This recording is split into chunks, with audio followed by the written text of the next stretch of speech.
Hello everyone, এটা ছিল ভেটকি মাছ। আর এই ভেটকি মাছগুলোকে ভালো করে ধুয়ে লবণ হলুদ মাখিয়ে আমি কিন্তু ভেজে নিয়েছিলাম। আর এই দিকে আমি সবজিগুলো কেটে নিয়েছিলাম। এখানে ছিল ক্যাপসিকাম, আদা, রসুন, টমেটো আর পেঁয়াজ।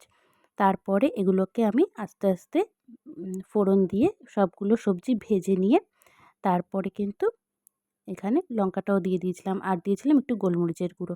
আর এখানে সসটা আমি রেডি করে নিয়েছিলাম, চিলি সস, সয়া সস আর টমেটো সস। আর সামান্য একটু জল দিয়ে আমি এটাকে দিয়ে দিলাম সবজির মধ্যে। আর দিয়েছিলাম একটু কালারের জন্য উম লঙ্কার গুঁড়ো আর চিনি।